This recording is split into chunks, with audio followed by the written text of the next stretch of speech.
Hey, everybody, come on in. We see you out there. It's time for another episode of Comics by Night.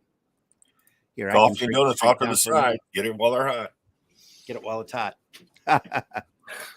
Let's run our opening, and then we will get stuff underway. We've got some Byrne stuff we have to burn through. Yeah, we're all Byrne victims today. We're all Byrne victims today. And don't forget, we're third degree. What? We're third degree? Third degree because it's the third part. There we are. Oh, there you go. Yeah. Third degree burns today, folks. Here we go.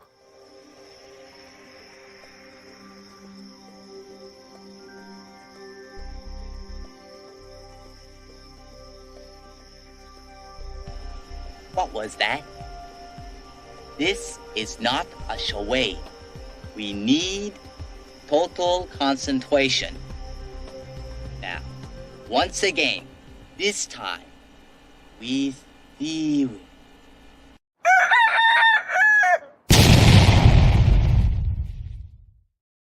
That's right, folks. Perfect, Comics by Night. Viewing. I'm your host, Randy Zimmerman. We're here with Glenn B. Fleming, Russ Leach, and the great Scott Rosema. Well, gotta have some tone down of the talent here. Beating the odds, yes. So we're looking at X-Men Elsewhen by John Byrne. I had this book mysteriously appear on my porch, and we've been drooling over it almost ever since the last couple of weeks. We are on the third part. This is the second volume out of what is rumored to be at least 5 volumes. All of this material is available over at byrnerobotics.com. And we can't recommend this work highly enough. We've been going over it page by page and just admiring it. Is that all right there? Everybody got a good view of it? Yeah. Oh, yes. Oh, yes. I'm using a little bit different lighting. I kind of played around with it to there's no glare on this one at all. Yeah, this is try to knock the glare off. Yeah. Oh, man. Fabulous. So we're in the middle of Sentinels. Oh. Bunch of Sentinels being let loose. I think we left off last week with talking about the guy in the upper left, on the left-hand page, the Sentinel looking down on the guy. Look at the perspective on that. Yeah. That could be a full page, couldn't it? Easily. Oh, yeah. Really it's fabulous, isn't it? So could that here. Squeezed him to death. Oh, is he gurgling up? Oh my god. Oh dear. Oh yeah, he sure is. Look at that. Like a watermelon. Man. Oh my god. Like a watermelon. He Gallaghered him. Like a ripe banana. Yeah. Oh, that's good. Look at that. Look at what he's put there. He's put, and he is instantly of no further use or interest to the master to the master mold. Look at that. Wow. I didn't think these Sentinels were murderers. Well, in Byrne's twisted mind, yeah. Wow. And what a great use of storytelling to make the figure small and in shadow, to make him, have that appearance. He's dead. He's gone now. Yeah, he's just a finished, shadow. Yeah. Oh, these things will start drawing comics next. Oh. yeah, there you go. Old movie technique. Should I tighten down on the page any? It's fine. That's fine. That's good. So you have to look at my hands for the whole. Well, I hold this down. Got to turn pages. It's in paperback, so it's the binding on it's a little rough, but I'm not afraid. Not to be critical, but you could use a pedicure, Brandy. So I know. I bite my nails. I bite my nails even more now that I'm back awake. Oh. So anyway, that row of them. Oh. Right here, this reminds me a lot of Neil Adams at the end of the Neil Adams Sentinel story. Mm-hmm. Yes, it really does. There's such great detail in this. And the row of Sentinel heads, that harkens back to the Ali Superman book, where the aliens are lined up to honor Superman being carried away on the ship after the fight with Ali. Yeah. Okay. It's a great lineup of different alien faces. Now, of course, Byrne, it's all the exact same face of the Sentinels, but in Adam's take, it was this great variation of aliens. They're all the same alien, but they all have different qualities in their faces and all that. Yeah. But it has that same lineup layout like that. It's just great little right there. Oh yeah. As the door opens, 25, 26, 27. Yeah. Cool. Just sweet. Nice. Here we go, right to the Fantastic Four. Thing is changing back. They turned him into Ben Look at Grimm. that hand. That's so Yeah. cool. Oh, very. Look at that Batum on the Oh yeah. Have it. Oh man, what a great! Oh, that arcing his arm, the way it's arching. Yeah. Jesus. Wow. Oh, and classic backlighting of Thing when he gets Cyclops there. Yeah. Oh, Just great. Just a great page. oh, and the strength of the lighting that Byrne has there in Cyclops, with the glow of the blast illuminating. Yeah. Yeah. You know, It's not just the lighting on the Thing, is it? It's on Cyclops as well. And he's also got that great expression on Iron Man, and it's an iron face, but he's got that expression on it as well at the bottom. Yeah. Left. Yes. Just slightly turned down, and the mouth and the eyes, giving it that sympathetic look. Wow. Wait a minute. Yeah, man. Then Mr. Fantastic wrapping himself up around the Thing. What's he calling there? Squinty in that centre panel. Gone up to the dark side, Squinty. Fancy being able to respond after he's just zap you in the back with that thing. Oh my God. It's the Thing. The Thing has been so downgraded over the last 10, 15 years. All of these characters have been downgraded. Yeah, no, but I mean, power-wise, Degraded, downgraded, like abused. I know they used to play with the power sets on characters, so that when they did have a bit of a punch up to get the story going, it wasn't always sort of correct to what had happened thus far. For instance, fights between the Thing and the Hulk. I mean, you definitely say that the Hulk has got the upper hand by quite some way if you were to look at comics now. But you know, the amount of tussles, well, there were multiple tussles between the Hulk and the Thing, and they seemed a fairly even affair for the most part. Yeah. And you know, the Thing was really strong, you know, and really tough. Oh yeah. And he also was a lot of the time he would get close to getting the upper hand because of his strategic thinking. Yeah.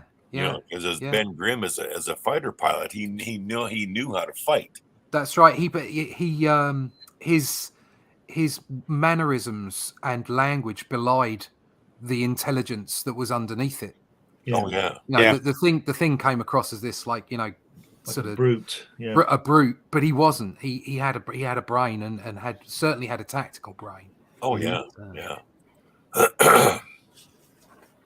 It's just, you know, if you're clever, like I consider myself fairly bright and clever, but if I'm in the same room as, you know, Stephen Hawking or Einstein, I'm going to think, well, I'll just let them do the clever stuff. You just shut up, don't you? You just go, oh, right, okay, well, there's no point in me even talking. Don't forget, Russ, that's not clever. They can't draw like you, so that's the same. Oh, yeah, thank you very much. There's that. But what I mean is that whole sort of the Thing and Reed Richards is Richards is this super genius. So even though the Thing is probably well above, you know, average IQ, he's a fighter pilot and all the rest of it. You got to be pretty sharp to do that kind of thing. Yeah. Why bother when you've got like the cleverest man on the planet standing next to you? So you're just going to revert to type, aren't you? You're going to revert to the way that you were, the way that you grew up, maybe. You know, in the streets of New York, obviously there's a bit of Jack Kirby in there, and so I think the Thing is a far more interesting character. I bought some of his because he had his own run for a while, didn't he? Yes, he did. I bought some of those. And they were really good stories. I really enjoyed those. Yeah. Well, they were very good. Byrne did those stories, didn't he? When he a lot of them. Yeah, I think he did. Yeah. Was he marooned or something on some? Yeah, spiky thing. Yeah, that's the one. Yeah, spiky thing. Yeah. Love it, spiky thing. That bottom right-hand panel, damn great it! Shot. Yeah. Just great perspective and just how simple. Once again, we get to an economy of line, don't we? Yeah. We're looking directly at the art and seeing just how good that is without it being overdrawn. Right. Overdrawn is a great word to use, and that I think is what describes where there's a lot of flaw in a lot of modern comics. that have to do with the fact that sometimes they're just overdrawn. Just overdone. They just, People are seeing the number of strokes instead of the focus of the strokes. Right. And so what they're doing is they're replicating, they're going making their own style, and they're going, oh, I need to put all this texture in here and do all this there and put all those. No. Economy of line is what the greats do well. Yeah. You know, so. Well, Alex Toth put it in a good way. It's a little poetic, so it can be lost on people who can't quite grasp it. But he said, great comics are where you take your idea, you pare it down to the absolute basic minimum, and then draw the hell out of it. Yeah. And unfortunately, so many people might read that and think, oh, he means more detail, more scribbling, more noodling. And that's not what he's talking about. Because you see that figure of the vision down that lower left there. And that's what he means by drawing the hell out of it after coming down to the absolute basics. And it's just, oh, man. Oh, that is a great, that bottom panel on the right, though, that drawing of the thing is just scrumptious. Back here. Yeah. God. I mean, of the beast, the beast. The beast with the glasses on. Yeah. Oh. But all three of those heads that are laying down in front of them are just beautiful. Look at the shadowing on Reed's face. Yeah. On Reed's face? Where? Is that not Reed down there? No, isn't that the bottom right? The X-Men? Isn't that an X-Men? The one. Yeah, I think these are mutants that they're on. Sorry, I thought it was Johnny and Sue and Reed. Yeah, it does look like Johnny and Sue. Yeah. That's Nightcrawler here. That's Nightcrawler there, isn't it? Yeah. Well, all right then. Look at the shadow on Nightcrawler. Yeah, I mean the skin and everything, the way he's got the darkness in it is fabulous. Oh, look at all the sweat on Wolverine here. I thought there was spots. Yeah, he's having a bad day. He's got acne. Well, it's something. He's covered in something. He's been eating too many nuts. Yeah. Wolverine's worst problem: allergy, nut allergy. Yeah. These nuts. It's a nightmare. A nightmare. Oh dear. Yeah, here, just Beast up in the corner. Oh. It's beautifully done. And then here he's got his glasses on as he's working on his tablet there. Because we all know that putting glasses on makes you hyper intelligent. And he's working on his mother box there, isn't he? Yeah. Exactly. Oh dear. Oh, lovely. Look at that interplay between Captain America and is it Wonder Man? Wonder Man, yeah. Wonder Man, yeah. Simon Williams. Wonder Man in his casual safari jacket costume. Yeah. With the handy dandy W-shaped flaps, which is that was very impressive. Yeah. That's very meta, isn't it? Yeah. But we're gonna talk about economy of line with the Cap's face and Wonder Man there. Just the two of them. Yeah. That's what they need. That's all he needs. Just the lines he's got. And then on the bottom of the page, he was either run out. It was either 4 o'clock, as we discussed a bit earlier, or he just couldn't be bothered with that last panel. It services the story. It doesn't have. Or his daughter drew it for him. All the important detail is right there. Yeah. Yeah. That top on the top right, he shaded it in. Yeah. That's digitally done. Yeah, that looks like up here and down here. I think he wanted to do that to silhouette him a little bit. Yeah. Plus, it brings more focus to this phenomenal panel here with all of this crazy detail of people running away. Bonkers, isn't it? Again, the Sentinel using a door. Yeah. Or lack thereof, actually. Scarash. The way these sentinels speak and behave, they remind me of Cybermen. Yeah. Yeah, you were saying that last time. Yeah. That's what Byrne probably did is went back to the original source. I seem to remember them being very robotic on purpose. Yeah. At least at the start. So that might be the way that they've always talked. Yeah. And boy, what a that middle panel though on that right page. Geez, that one, love the open again. Like I said, for the open sound effects which are nice. Yeah. But also just that sheer the sheer volume of drawing he puts into that, and that great Fantasticar and Twin jet, Blackbird, yeah. just Oh, is that a black? Yeah, that's the the Blackbird. Blackbird, yeah. Blackbird and Fantastic Car. All of the rubble detail down here, just amazing. You know, when you think of all the that could have been a splash page in and of itself. The designs that Jack Kirby did through the years of machinery, the Fantasticar has to be the worst one. Yeah, somebody called the flying bathtub or something. Yeah.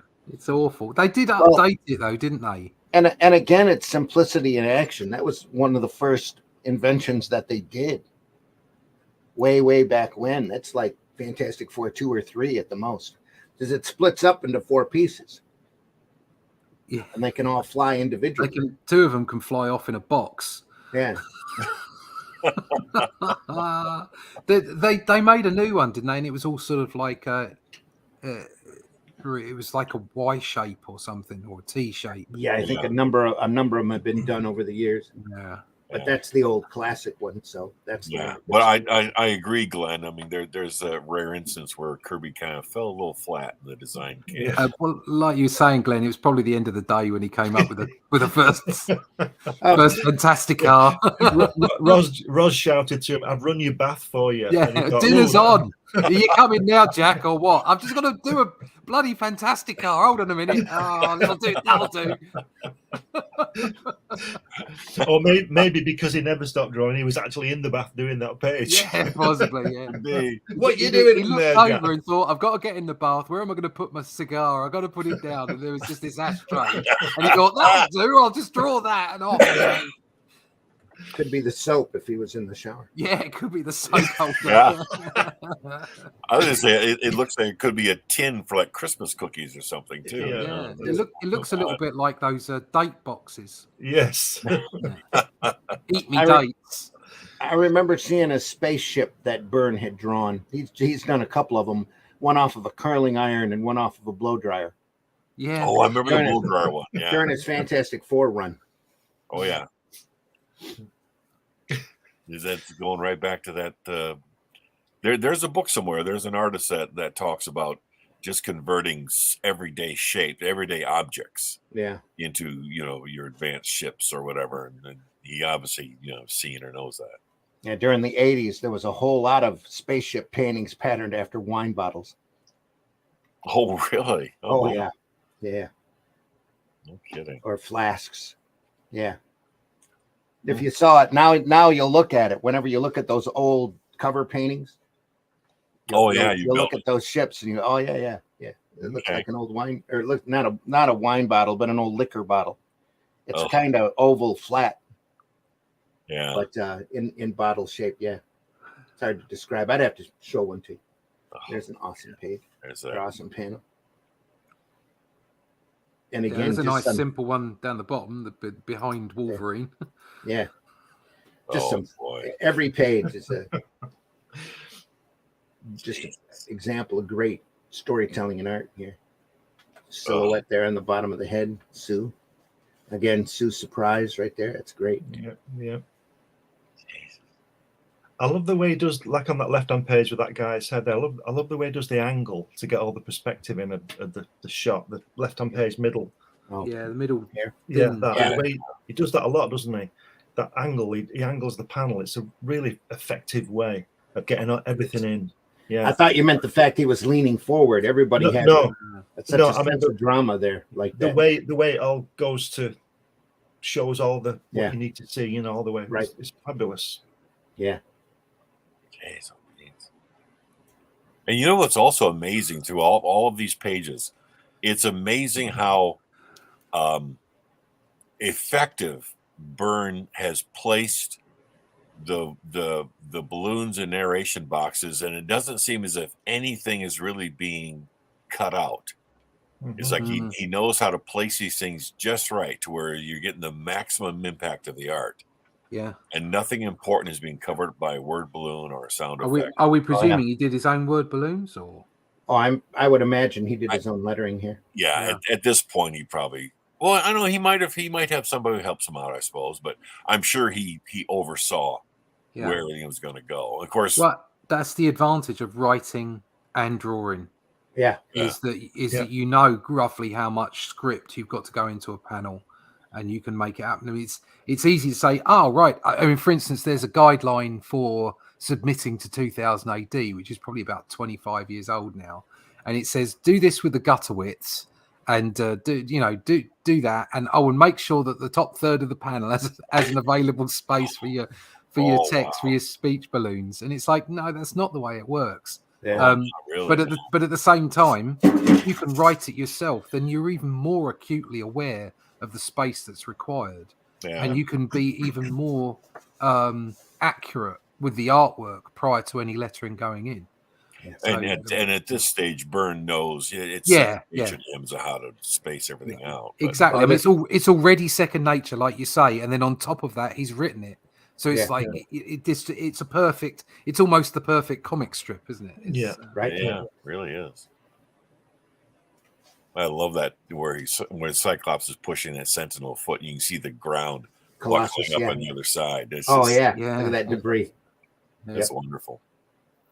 Or I should say, it's uncanny. Yeah, actually, talking about the lettering, that's the one bit of lettering that pops out on the page as being not very good. Right here, that bubble there. The spacing's not right, is it? It's crap. He could have done better. He could have done better with that. Oh yeah, yep. Just move the "is" to next to this. That'll do it. Yeah, it would.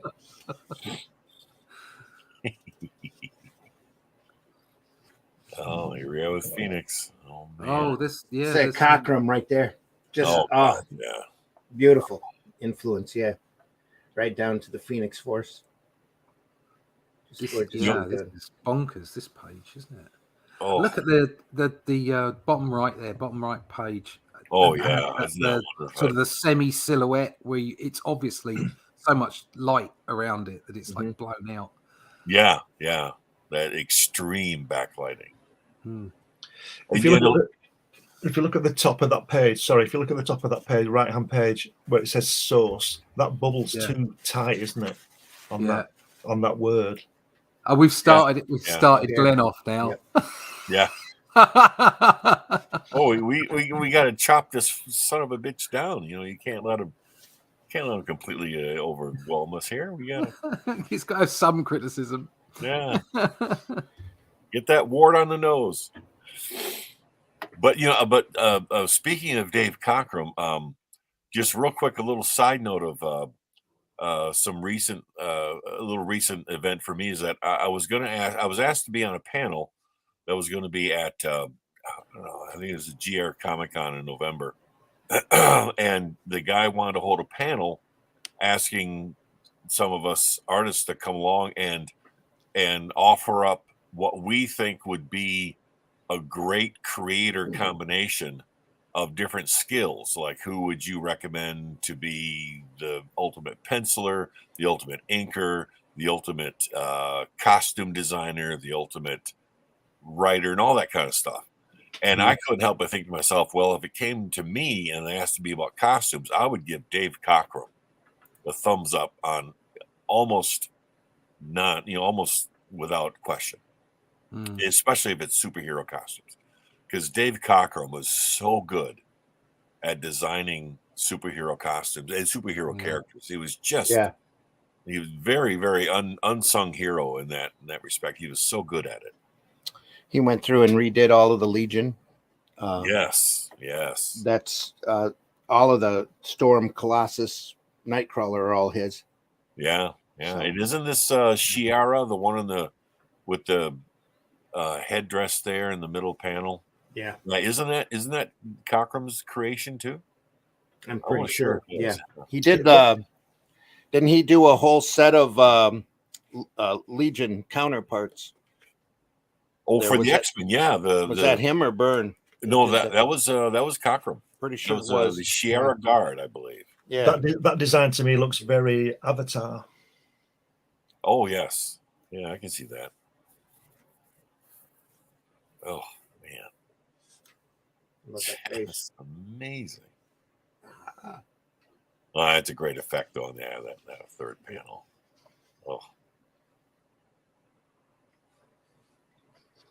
Oh, son of a bitch. Age of the Phoenix. Oh, man. Fucker of mothers.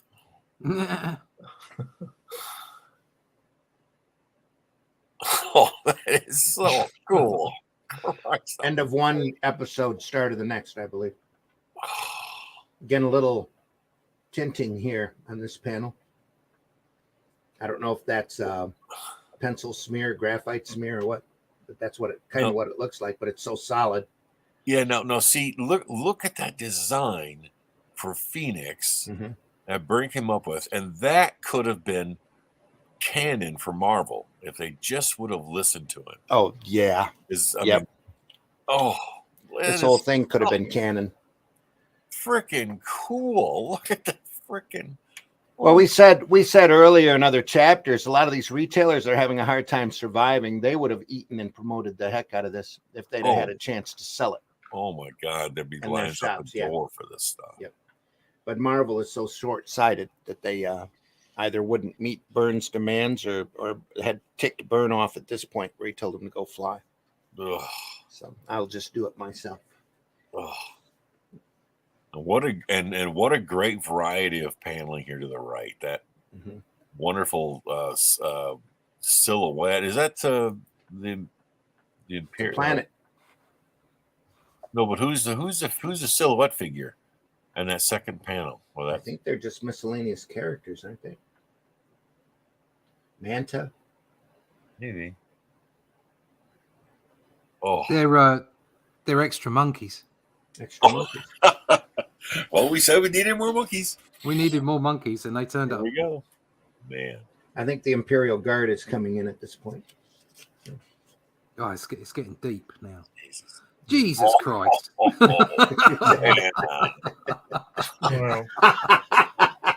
That's a great reaction. Holy Jesus Christ! Good Lord, man! Just everything at work here. And of course, some of this line here is inked, some of it isn't. So some of that title, Convergence, that might be intentional. Yeah, that's kind of kind of weird. Oh. I want to watch him draw that. How much you think that went for at auction? Oh my God! At least $20, I would say. At least you think so, Glenn? You think it's as much. It's not that good. It's just $20 worth. I mean, look at it. It's not even finished, is it? Oh, God. Seriously, we got. We're talking at least 50. I mean, let's be serious. No, I think most of these went for between 2 and 10. Did they really? We'd have to dig up the auction records. It'd probably be worth it to look. Somebody got a bargain, didn't they? I don't know about this specific one. I mean, this could have gone for more, but oh my God, I can't. This would be. You would think 20 on this. Oh, easily. Look at that when he says, "I thought." He said at the bottom, he says, "I thought you finished them," and Ben says, "They don't feel finished to me," and he's just been zapped. It's great. And what a great, just a great layout, just great. I mean, the X-Men, Fantastic Four, and the Avengers. I mean, oh God, fighting the Sentinels, double page splash. Got them all in there, and this is better than the movies by a long way. I mean, look at this.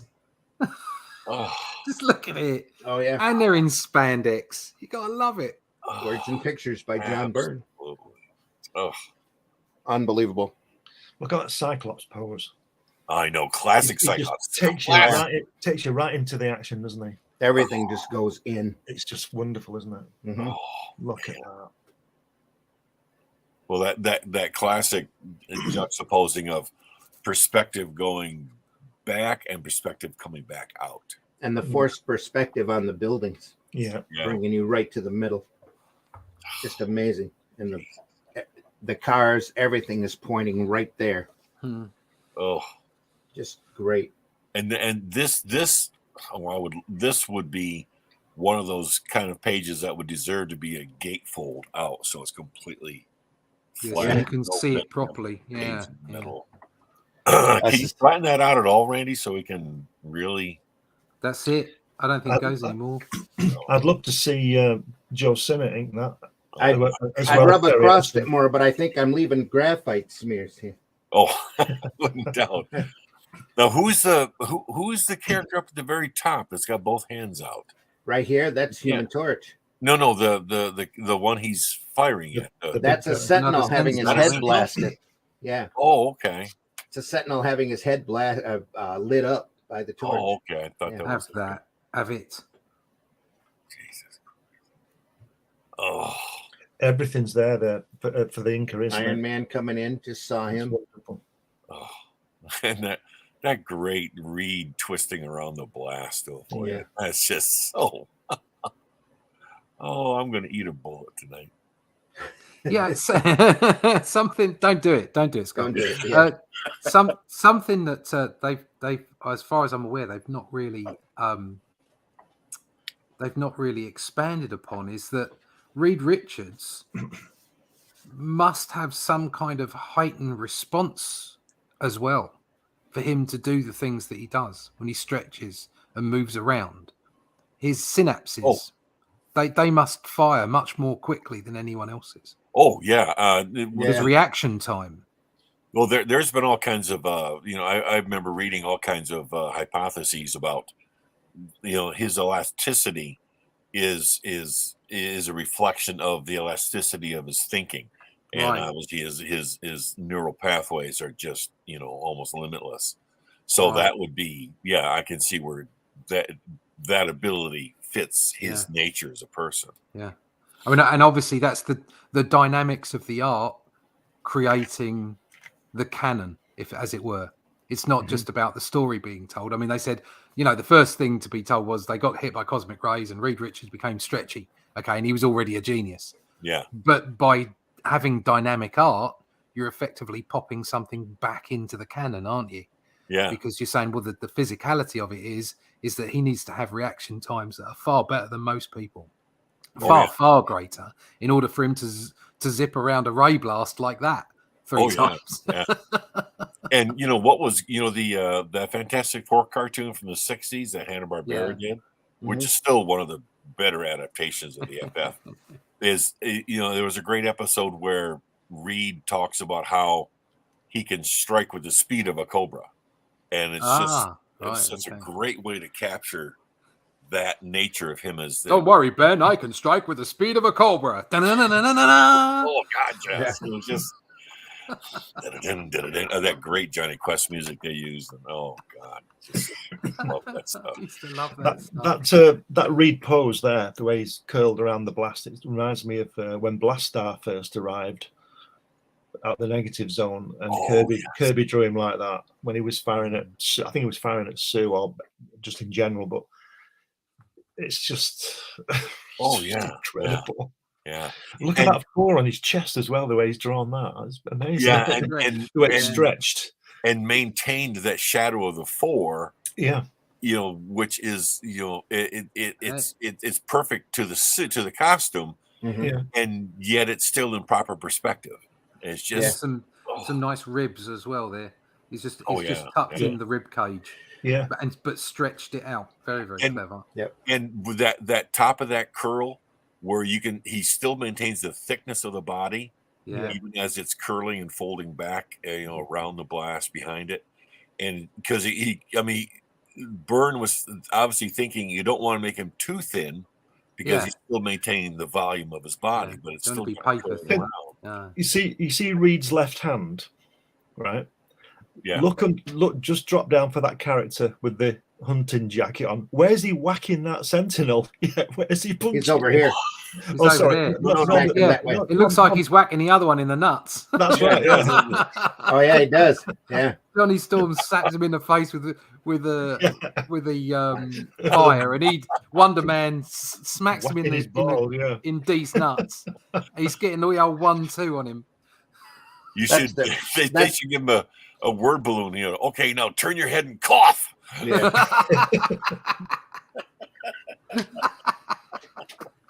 Right where he wouldn't expect it. That would be awesome.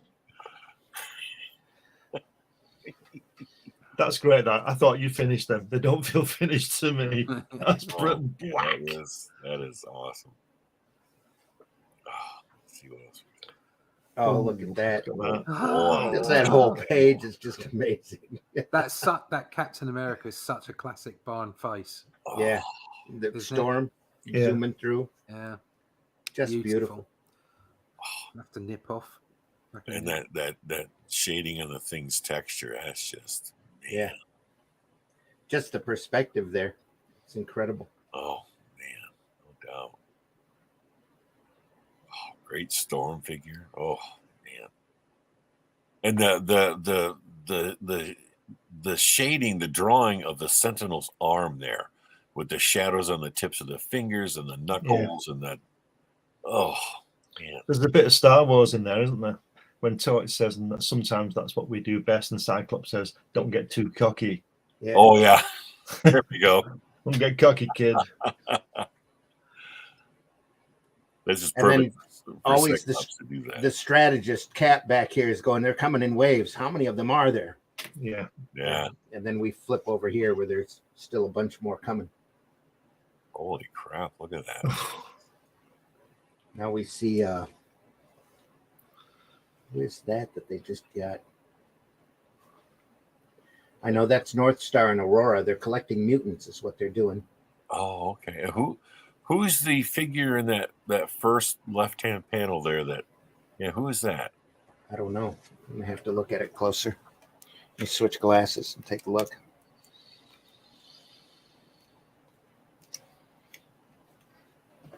Is that the I was gonna say it. that's White Queen. Oh yeah, White That's Queen. the White Queen, yeah. Yep, sure is. Okay. Yep. Oh. And coming up on Avalanche, the Brotherhood of Evil Mutants. They're collecting them all.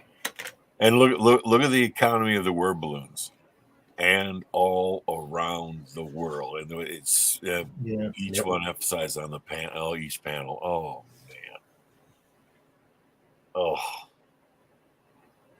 the Sentinels get bitchy. Too good.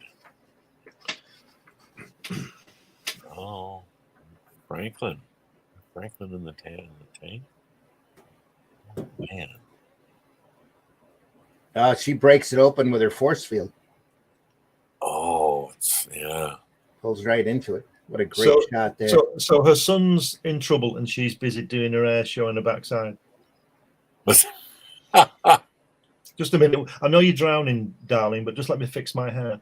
That's her thinking. She's tying her hair back so that she can get her whole brain into it. All right, okay. Yeah, tighten up. That's a great panel at the bottom. That thoosh. Yeah. Where she's very thin line against that thick sound effect. Mm. Give a great shot. Yeah, that is. Wow. And then again, look that is just crazy. Yeah, that top right-hand corner, just the delicacy of the nose and the eyes and oh man, amazing. And then contrast that with that really cluttered next panel and next couple. This is all rubble here. Just Jesus. Look at that Ben. Oh man, what a great upward shot like that. Jesus. Yeah. Man. And you come down his arm, and then his eyes you just follow it right to the action where the invisible girl's flying along. It's fabulous, isn't it? Good God. She's got Frankie, but since when can Sue fly? Man, he did that with her in the during his run in the FF. Yeah. He showed that she could lift herself up with the force field.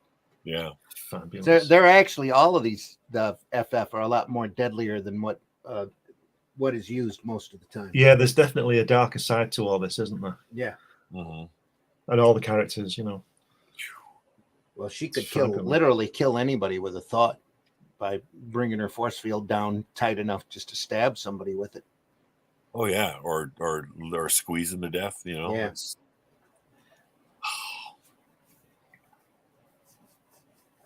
That shot though of Ben is absolutely amazing, isn't it? Yeah, that is. I mean, that I've never seen Byrne draw him like that.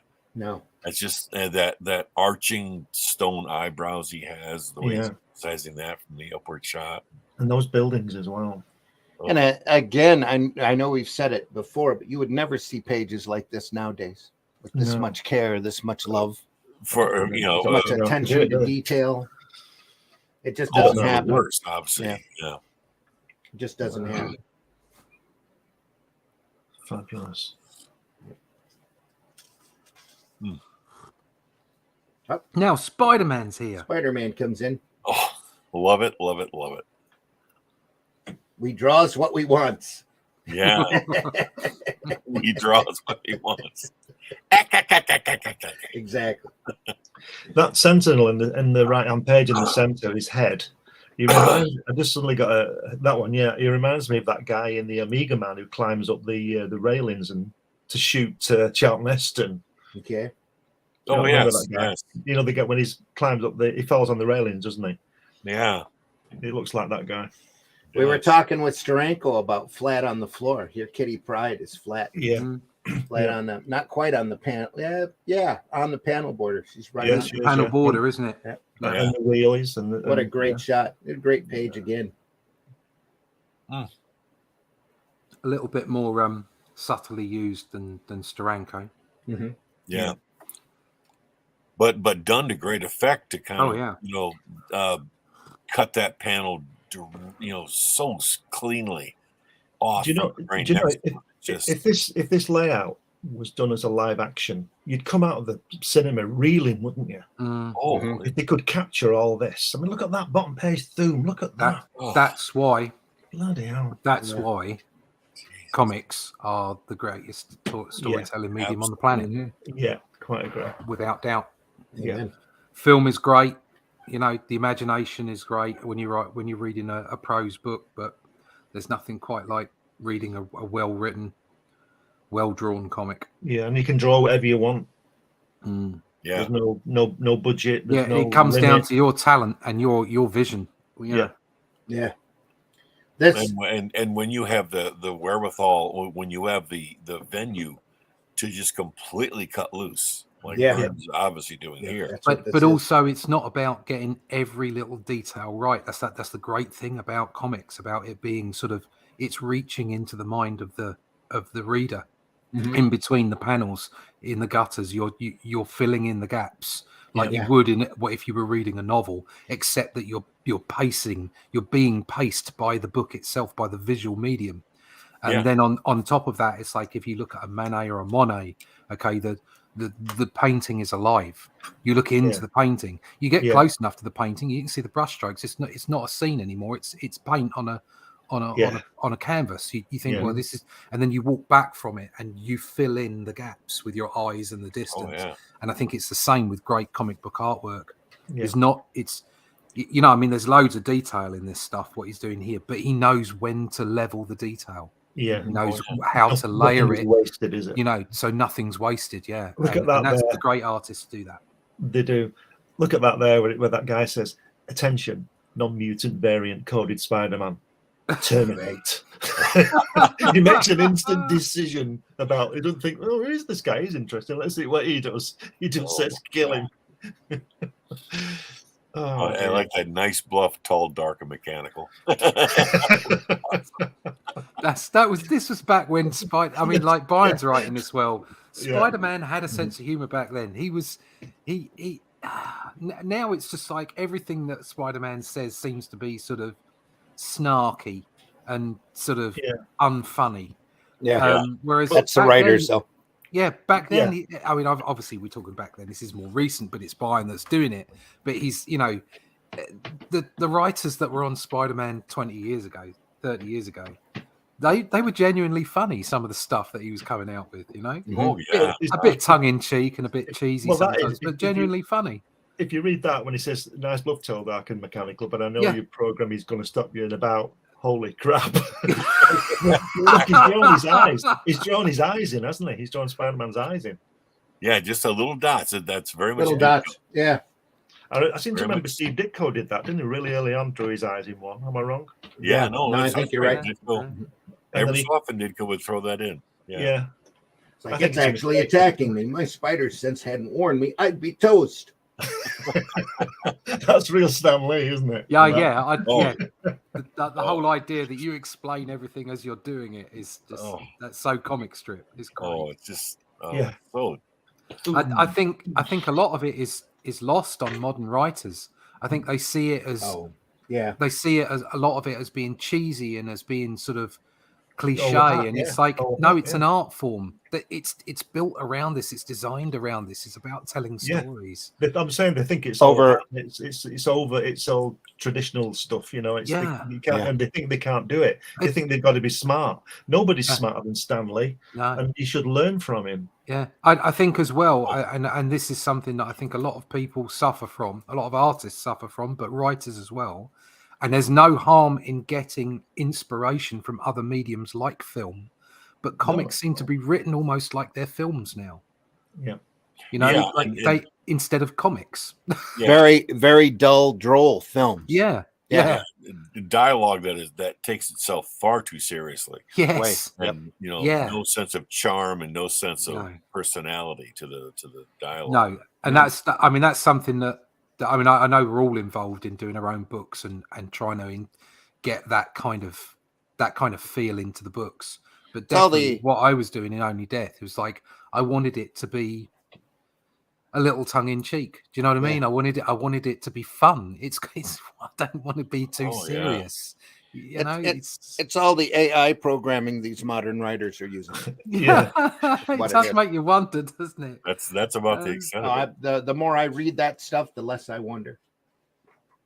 I think it's even more reason for all of us to go the traditional route. And to keep the traditions alive. I find it so important. To get back to this stuff. You know, this kind of material. This is what sold comics. Oh my God, yes. You know, look at that bottom right hand panel. Oh man, that is so good. That is right. Bernie Wrightson-esque. Yeah, it is a little, isn't it? I like the middle panel on that page where that whatever that is coming in there, that comet thing. And it's the way it's going out of the panel, then suddenly swerves back into the panel again. Yeah, is that the what's her face? Is that Jean Grey? Is that the Phoenix there? I don't know. No, I don't know. But that, like you said, Brandy, this. I mean, that left-hand page there. I mean, just again, Byrne's mastery of tilting panels, tilting the angle of the artwork. And look at that figure of Spidey, the top panel there. Just the perspective and the curling of the body. I was marveling at Storm. That's the Storm I remember. Oh, sure. Cute, round Storm. Again, to me, that's very Avatar. Yeah, this is a bit, isn't it? That design is before Avatar, so I wonder where Cameron got his Avatar look from. Oh, yeah. The eyes are a bit wide apart, aren't they? Yeah. Bit weird. Now, we're speaking of dialogue. Shelley's had an odd face anyway in the early days. She did, and that's again part of the charm of the character, I thought. Yeah, the fact that she was literally a goddess from Africa, and you just give her that slightly not quite human look to her. But real quick, a great recommendation for you guys. We're talking about dialogue and wonderful, snappy banter. I recommend, if you haven't seen it, to look it up. A movie called The Emperor of the North. It has Lee Marvin, a very young Keith Carradine, and Ernest Borgnine. And it's about two hobos and their life of trying to ride this train that Ernest Borgnine is the conductor on. And it's just this wonderful story of the battle between these people on trying to ride the trains and being hobos, and yet, trying to the possession of it's my train and all this. And the dialogue is just sparkling, just absolutely sparkling. And I recommend it completely. And not to mention, it's a fun story to watch. Who wrote the screenplay? I don't know. I should look that up, but they're just spot on with this lingo of the hobos, and it's in the 1930s, and it's just wonderful stuff to listen to. Ready? I'm about to turn the page here. Yep. Best I can imagine. Oh man. Oh, Christ, crotch. Look at that city. Was it that machinery below whoever's nose? Is it Reed's nose? Yeah. That machinery down there. I thought for a second he was looking out of a window down on the city, like Mega City 1. Oh yeah, but it's just machinery. I think he's popping into the Sentinels. What he's doing. Yes. Yeah. Wow. Yeah. Scratch. Man. Scream. Oh, great. That's This central arm head on that reaching in. last. Deet. Oh. Scream. One last step. There we go. Man. Christ almighty. Here he gets zapped and he's all floppy. Flopped out. Yeah. Flobbered up. Flubbedept. That'd be great if you'd put that in, wouldn't it? Yeah. Just a great shot there. Yeah. Jesus. Oh, look at that. There we are. Sunfire. Right there. Walking in. Sunfire going down. Or not Sunfire. Yeah. Isn't that Sunfire? Oh, that's you mean Wolverine? Oh, that's Wolverine here. Sunfire's here. Oh, there. I see there. I see him now. Okay. Sorry. Oh, look And at it. he's done that again. It goes, and all around the world. He's done it again. Oh, yes. Yeah. Oh my God. And look at the crispness of these drawings on that right-hand page. Just, man. Yep. All the various ways he has them collapsing and Can you imagine Mrs. Byrne saying, I'll get that. Saying, it's mine. Just a second, I'll get rid of it. I told you not to call me here. I thought they want to talk to him about his car warranty. The Mrs. Byrne saying, have you got a job yet? And he says, don't worry, dear, these pages are going to go for 10 grand each. Oh, okay, carry on. See you later. I'll make you some coffee. Oh my God. Oh. Let's look at that panel right there. It's amazing. Yeah, that's all the different people running. Wow. And I can't help but know in that middle panel with the Sentinel falling forward and his hand outstretched, how Byrne didn't add too much more of that foreshortening perspective to it that he could have, because to me that's just kind of storytelling how the life is going out of these things, so they're not as dynamic as they were. So the whole Sentinel figure there is kind of flattened out a little bit, while still maintaining a perspective, a believable, sense of depth, but not so exaggerated as if he was still, fully active, and the dynamicism would be really stretched out with the hand really coming towards the camera and all that. So it's just little things like that I'm just blown away by this stuff. Oh God, hitting themselves. Oh my God. Look at that. Count your blessings, Simon, and then count the casualties before we get too pleased with ourselves. Wow. Man.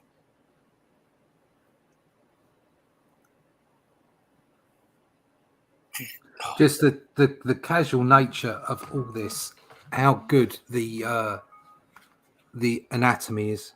Mhm.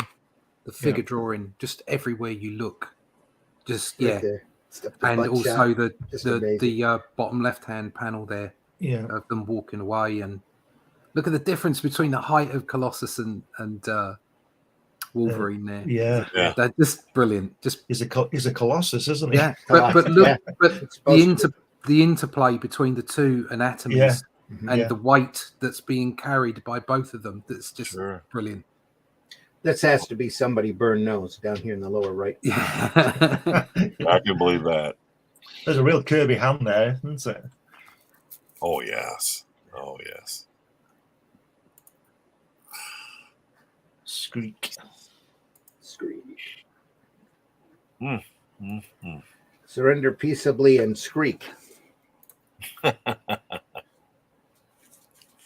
It's a bit War of the Worldsy, isn't it? With these, like these Sentinels could be tripods, couldn't they? Yeah, very much. much. Yeah. The way they're all falling at the same time and everything. From the germ, yeah. But that also that shading on the Sentinel top left there, in front of Kitty, that really strong center shading again. It's well, what a nice effect on that next panel where there's 2/3 of his hand is in shadow there. Yeah. And it's just, yeah. It's just great the way he collapses, and he still has to wreck everything when he collapses, doesn't he? Bang, crash. Exactly. Yeah, I reckon you're right, Randy. I reckon that is somebody he knows. It's got to be. Yeah, it's just there's so much attention to the detail, to the look of him. He probably said, "I'll give you 10 grand for that page if you put me in it," and he said, "Okay." Probably. Let's hope that's how that worked. Yeah, if that is how it works, I'm open to offers. Yeah, amen. Jeez. Is this Jean? I think it's Kitty. Wow. Kitty, isn't it? Yeah. Oh no, it's Jean. Was that Jean? Yeah, Jean makes her way around the fallen Goliath. Yeah, you're right. It's Jean. And look at that perspective on that second panel there of her foot, leg, and body, and it's almost. Oh, I see. It's a separate panel. It's a separate panel. Yeah, made it look the same. Yeah. Wow. Adams used to do that a lot. Put two panels together like that. Yeah. Wow. At first glance, that's exactly what it looks like, though. It does, right away. Still great effect. Ooh, bonkers. Shut up. Wow.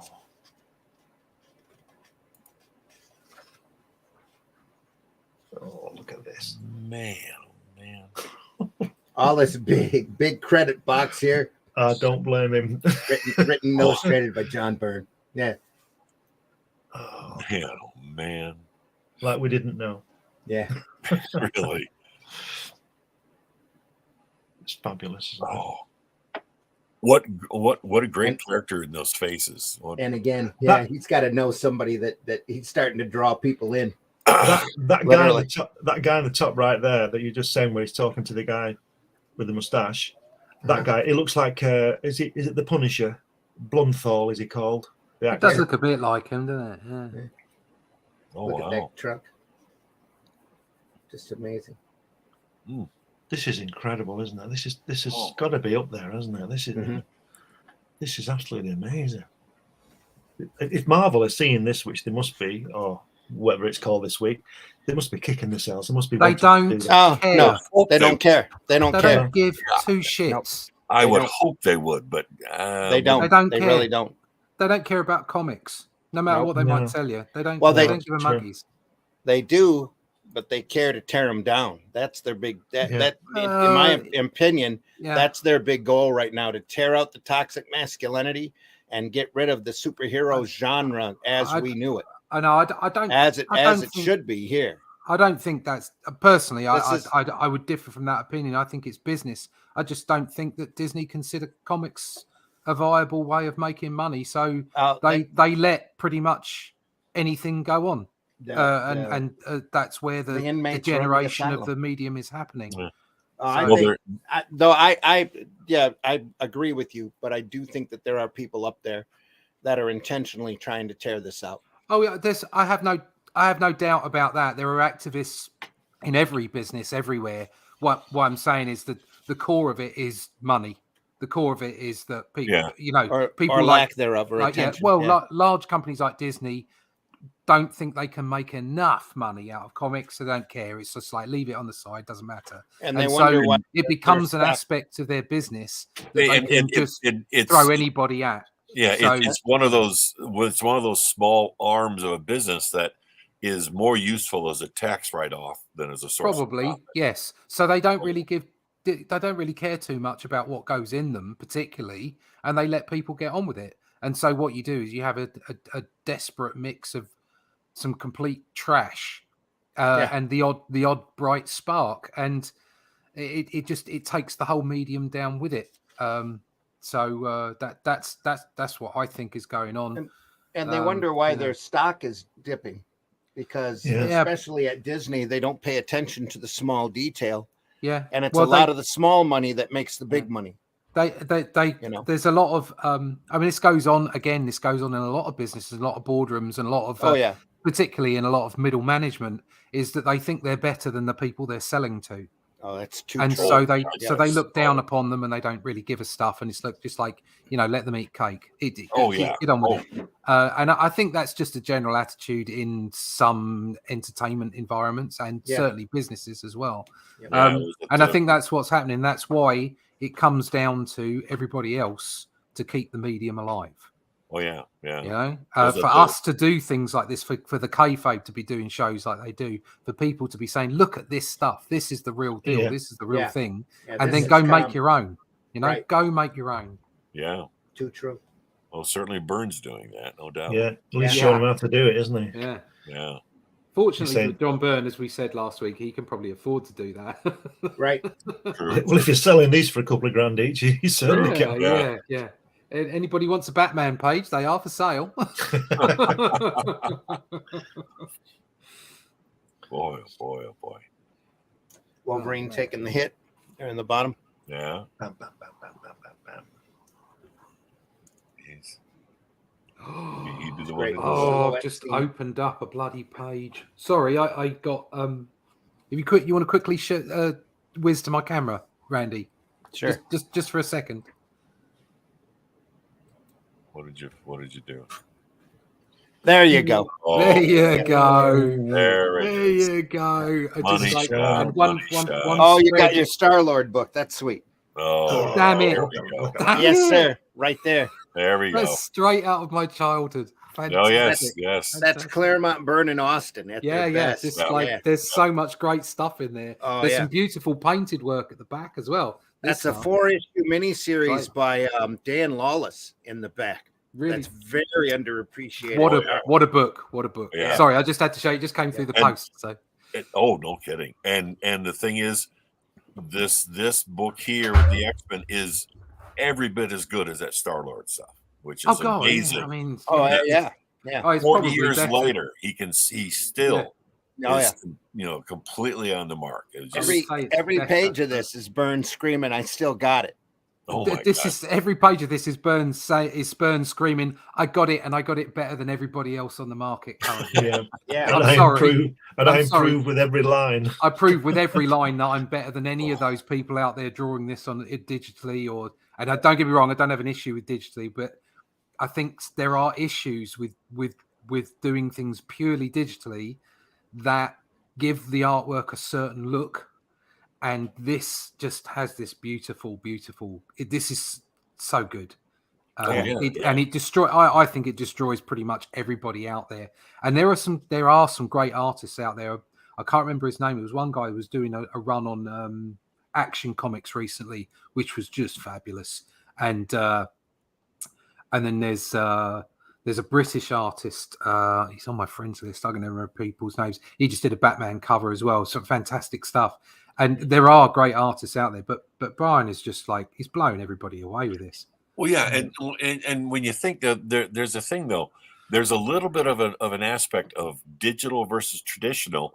That the thing is with digital, you literally have limitless canvases to work with, and you have absolutely limitless options as to how you want to make marks on your image space. Yeah. But with paper and pencil, you kind of have this almost undeniable sense of respect for the very thing you're working on because it has limitations. Yeah. You could only erase on that paper so much before you destroy the surface of the paper. And the thing is, when you're done, you literally have crafted a physical object in front of you that you can hold. And there's something about a connection to that you just don't have on a digital screen. I think that's going to be the downside. I mean, you see a lot of stuff talking about AI artwork at the moment. I don't consider it artwork. There you go. I'm just going to lay my cards on the table. I don't have a problem with people producing it. You can produce it all you like because, people have been doing CGI animation instead of traditional animation for ages now, and we all love it. That's not to say I don't prefer traditional animation. Personally, I do. But the point is that, Toy Story, and there are loads of great CGI movies out there. Now, obviously, they're manipulated by people, but the actual physical items are digital.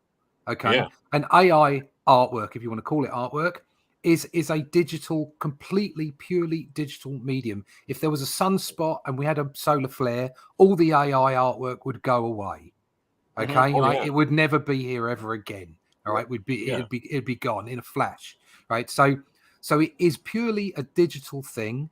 And if people want to call themselves artists because they put a description into an AI program and it makes them an image for them, then off you go. You can call yourself an artist if you really want to. This is definitely the X Factor environment where everybody wants to be special. Okay. And everybody wants to do stuff without actually putting the hard work in.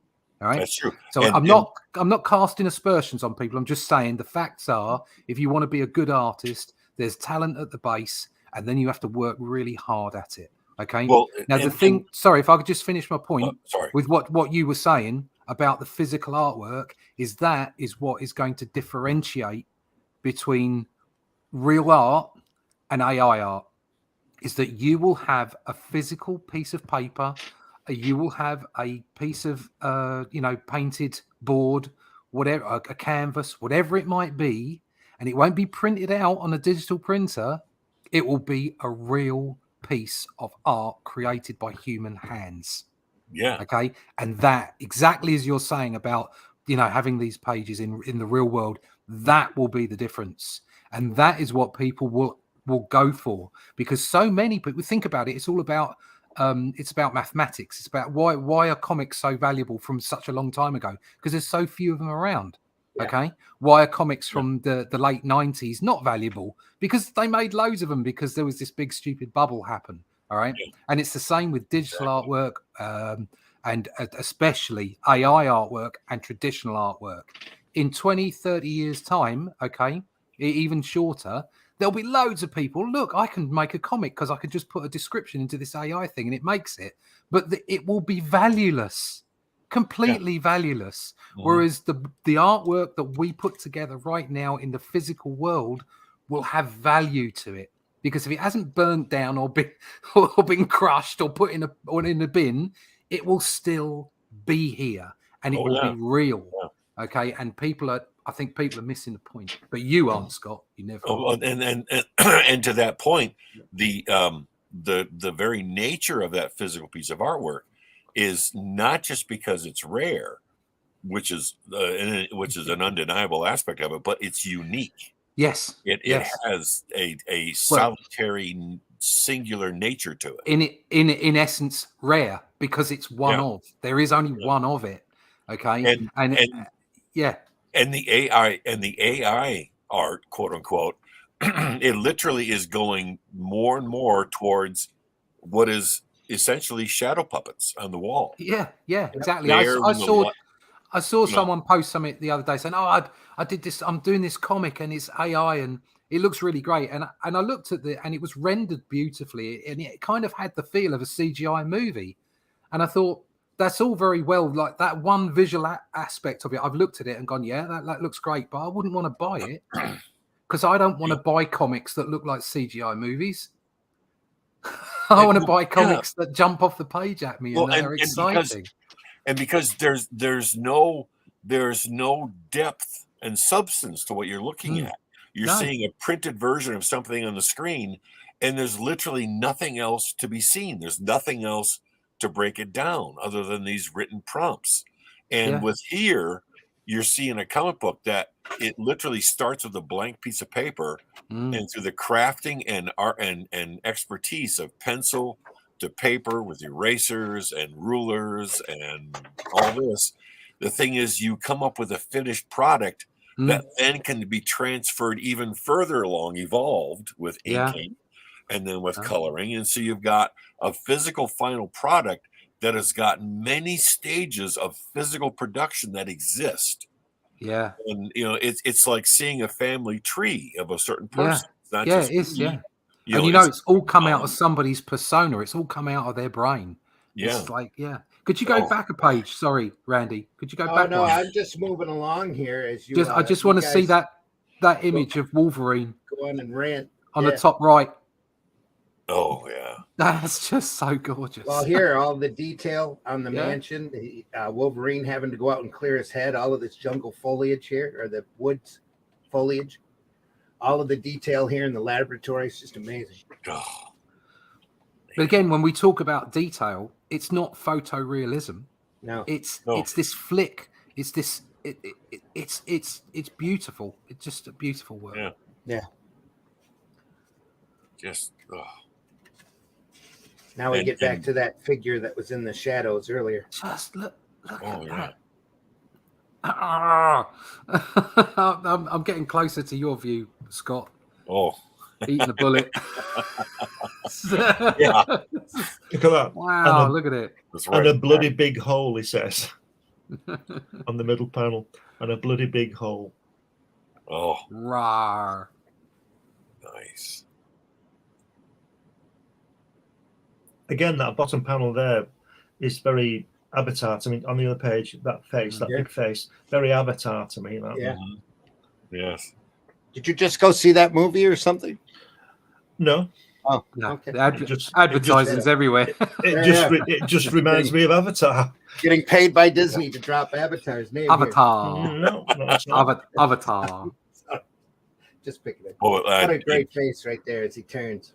Yeah, and just the rendering of the panel before, the shoulder girdle to the chest and the clavicle. Oh, Jesus. And that creature, that is cool. Pure Wolverine there. Oh man. Look at that.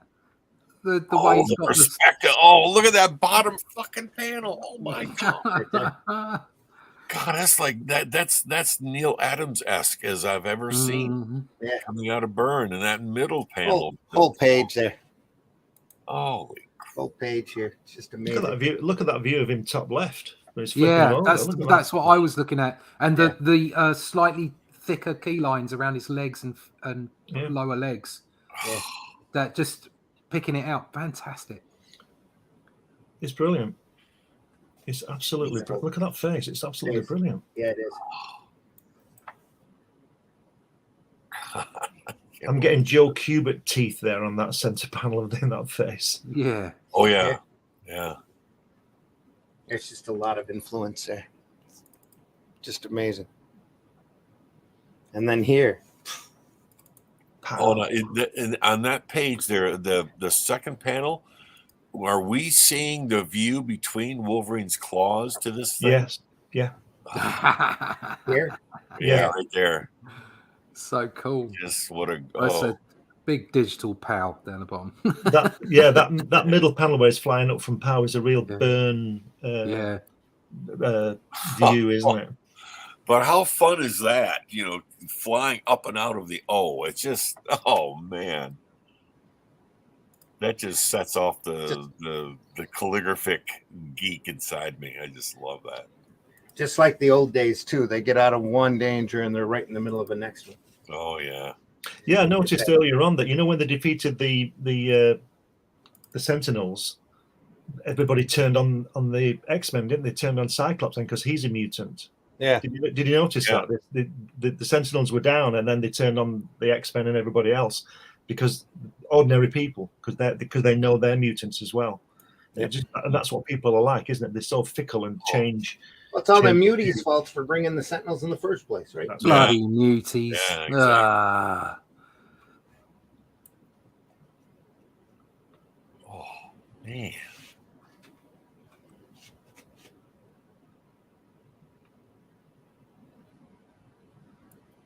That's a little bit of an odd shot of Colossus in that top left panel. He just got smacked. Yeah. Like he's holding his ghoulies again, look. Picked up and tossed. Oh, man. This thing's quite nasty. Yeah. Is that Kitty? That's either Kitty or Jean. Probably Kitty. Yeah. It's Jean, Miss Gray. Jean? Mrs. Gray, yeah. Oh. We drew her younger because of her mental state, I think. Yes. Oh, look at that. Zach. Yeah. Wow. Oh, look at that left-hand panel there on that page. Oh. Look at that. That is so classic. He takes it and he takes it. Yeah. Great positioning there.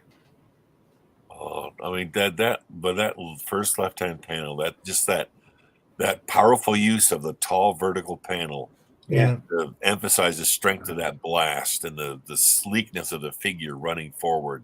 Some great examples of not just fabulous art, but visual storytelling.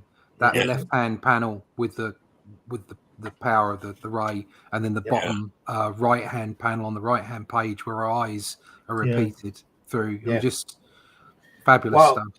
After walking over the X-Men, this creature here throwing Colossus around, throwing Wolverine around, he gets tossed by Jean. Comes up and gets into his head. That's what that is. Oh, nice. Jean. This is what's fantastic about Jean, isn't it? With the way that she's more powerful than anybody in the book, like Cyclops and all these people, and she comes along, and knocks the guy out. Yeah. The hair he's done for him. Is this the Guardian? Yeah. Just comes in. He hasn't used just like a straight up and down graphic. He's put the hair in.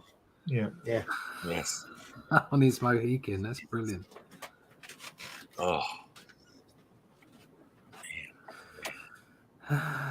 Now there's something else too that is really amazing, because over the years, especially as digital artwork has become more prominent, I've had my fair share of people that come up to my table at a convention and they see my prints of my drawings and everything, and sometimes they'll say, "What program did you use?" And all I do is I pick up my pencil and I say this.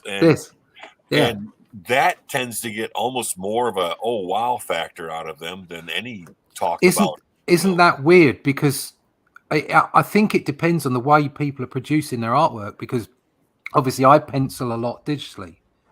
And I do it just for ease. I don't see it as any different to me penciling physically. No. And then but it's probably the way that I use it, because I don't use any filters or any extra bits and pieces. I mean, sometimes I might, put a sky in or something. I've got some examples actually we can talk about. But in general, all I do is I'm just using it as a replacement for a light box and a photocopier. Yeah, exactly. Do you know what I mean? That's all it is for me. It's just a replacement so that I don't have all that faff. Other than that, it's exactly the same. And then I print it out and ink it traditionally anyway. So I think it depends on how they're using the tools.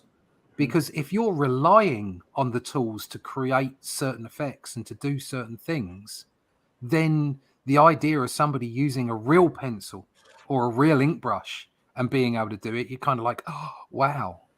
And that shouldn't be the case, because people are losing skills. And when you think about the AI art, so many people think, well, I just got to write a prompt and I get this stuff. But then they don't keep in mind. They don't keep in mind that it takes how much computing power, how much code that was written and the algorithms and all these different things that had to be in place in order for those prompts to produce what you're seeing. Yeah. And yet with us, it's our minds, a pencil, and a piece of paper. And that's really, exactly the extent of it. And well, it's like I know, like I use a Clip Studio to do my penciling in, but if tomorrow Clip Studio wasn't there anymore and I didn't have a computer, I'd just pick up a pencil and go back to paper.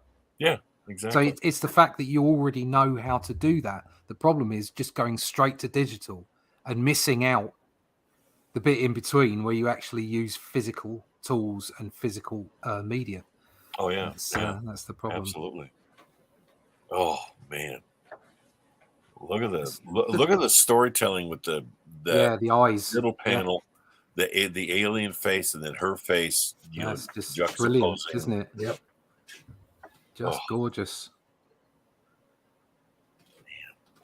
Hey, like you say on that middle panel, the physical interplay between the two characters. Hey, Glenn, you still there? Yeah. I'm afraid Russ and I are drowning. No, I'm listening. I'm just looking at the artwork. Oh yeah, it's just wonderful.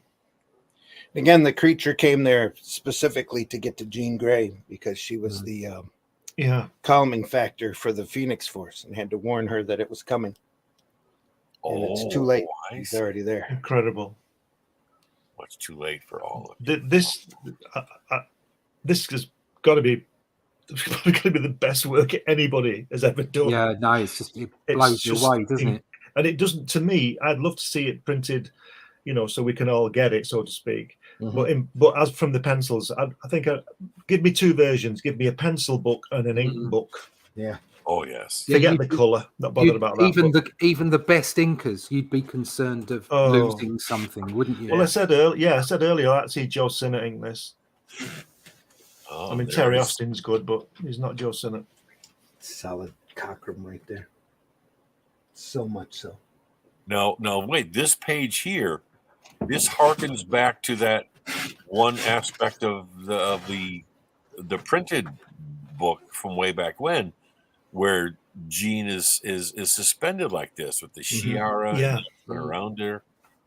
It goes back to 136. Yeah. Mm-hmm. Wow. See, even Professor X has got his nice tartan little blanket on, tartan blankie. Gotta love a tartan blankie.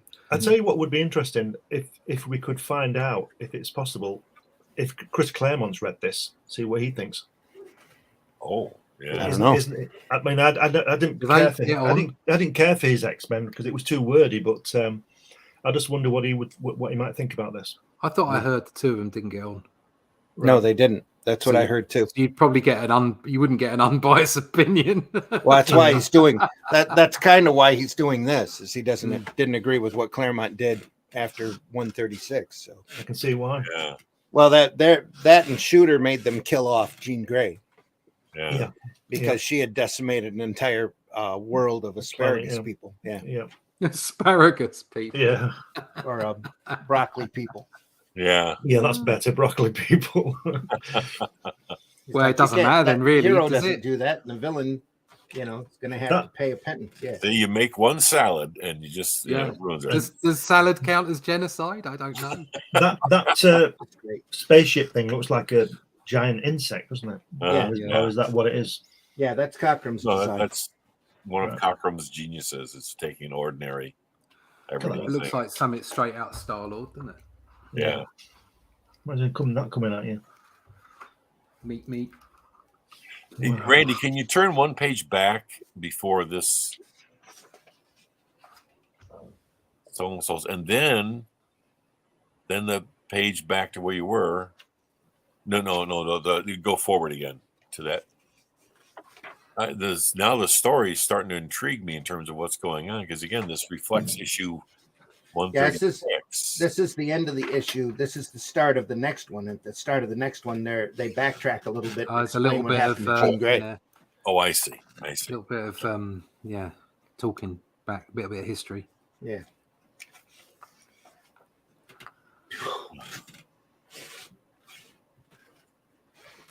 Do you know, there's nothing boring about any of it, is there? Every panel is a killer. Yeah, You've got to spend 4 weeks looking at the line work and the shading, and then read it. You know. Oh yeah, Jesus. Literally, this would be the kind of book that I would pore over, flip page to page to page and back again. And just look at that empty pod. There's nothing in it. Well, probably something in it, but you know, there's nothing in the middle panel. That pod thing, whatever it is, it's like it's just empty. Yeah, there's no detail in that. God, that's wonderful. Yeah. Who's that guy? The High Father? Is he in the wrong comic? Yeah, after Shiara's dead. Yeah, a little bit of Dave Cockrum, channeling Kirby. Mm-hmm. Yeah.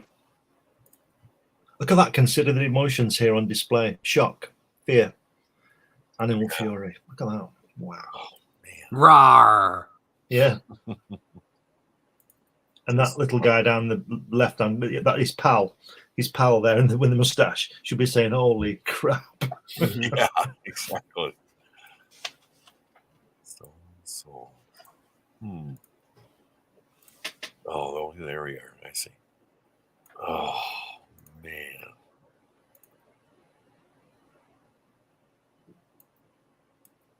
Wow. Man, oh man.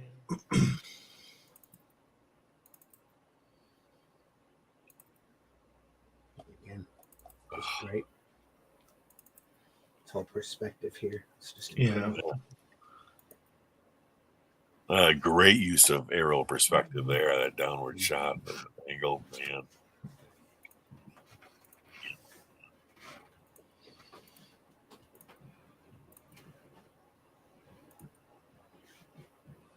Look how Xavier's hand is pulling the skin on his face on that middle panel.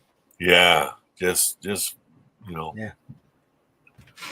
Not as well drawn as the pages though. That page, is it? No, there's weird things happening with the hand there. Yeah. Weird things. And then there's absolutely no. Oh, is there supposed to be no background? Are they in his mind or something? Yeah, I think he's being attacked psychically, but that's by Phoenix. But that's not an easy hand to draw in that position. No, it's not. No. True. It's no excuse. Mm-hmm. Yeah, I agree. Now we're getting critical after all of this great stuff. If any panel, we knew Byrne was going to be a slacker sooner or later. Yeah, there was always going to be something. Yeah. If any panel deserved for the feet on the bottom of the panel, it's that bottom panel. You understand what I mean? Where the chair's tipping over the bottom panel, you need to see the feet. Mm-hmm. Yeah. Yeah, that's just like a placement, like a design choice there. I think he's just run out of page. Yeah, well, that's what I'm saying. There's a design choice there where he's put the figures in, but they should have been slightly smaller so you can see the feet. They're lifted up within that panel. They're lifted up off of that. The idea was to focus on the empty chair. Yeah, but I see what Glenn is saying. It's like cutting feet off is a bit of a weird thing to do. Oh, if you've got a whole figure. Yeah. So the figures could be reduced slightly so that you can see all their feet within the panel. Yeah. And that comes down to, like, you can draw those figures, you can pop their feet out, but then that would be over accentuating those figures for what they need to be in the story. Well, I'll tell you. Or you could photocopy them and bring them down. Yeah. If you were doing it digitally, you could just literally just reduce them a little bit. But he's obviously got to that point and thought, well, it looks fine. Fuck it. I will tell you what, guys. I am not paying $4,000 for this page. No, not with those feet. No. I will. Where's my feet? But I mean, so let's be really hypercritical and honest, okay? And look at this page and say, out of all the pages we've seen, this could well be the weakest or one of the weakest. Yeah. And it's still wonderful. Yeah. That's true. It's still fantastic. Look at the face and the hair, and the lightness of what's going on in the panel 1, 2, 3, 4, where there's an effect there, and they're just outline. Brilliant. I know somebody. I think I told you the other week I gave a page of my hatch to someone and I went back to their house the next couple of weeks, and their grandchildren had coloured it in. Now I reckon if that person got that left-hand page, their grandchildren would draw the feet on the end of that panel. Yeah, let's pop it on. Big massive toes. Yeah. Beautiful shot. All right, the fucker's back. Look at that. It's like he obviously just had a bad day. Yeah. That bottom panel on the first page there looks almost comical, doesn't it? Where the way where the feet are, cartoon-like. But there's great, there's a choice there, isn't there? I mean, he's fitted that into that panel, and he could have made the shot slightly further out and his legs extended. Yeah. But he's gone in closer and brought the knees down, brought the feet closer to the bum, and it's created dynamics. It's created gravity, and it's a lot more interesting to look at. Yeah. Brilliant. He draws a lot of bottoms, doesn't he, John Byrne? Well, you got to like a bottom, haven't you? He's nothing wrong with that. I'm just saying. There's nothing wrong with a bottom. He was drawing Sentinel bottoms a while back. Bottom. Sure. Wow. Kitty comes in the wall. She just appears out of a black hole.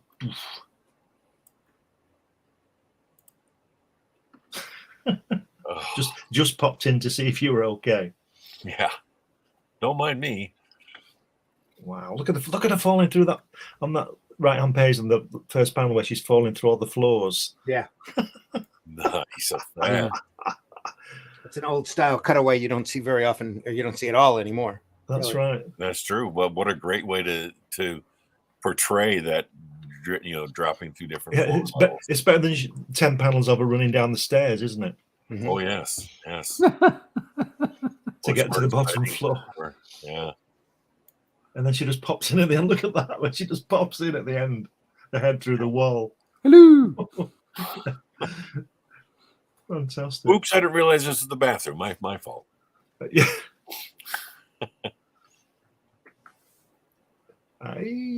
She's saying it. Hello, AI. AI. It's giving you a clue. That's how we all feel about AI. Yeah. Oh boy. Well, a little bit of downplay of energy, not quite as Boom, more Phoenix. Oh, but I like that open panel on that right-hand page. Mm-hmm. That really works well. Oh, that top left, the top left one, yeah. Fabulous. Great use of that, the shading in the cape against the white. Yeah. Oh, nice. And those flames at the bottom, look at that. Phoenix. That's Mega City one, isn't it, Ross? That outline.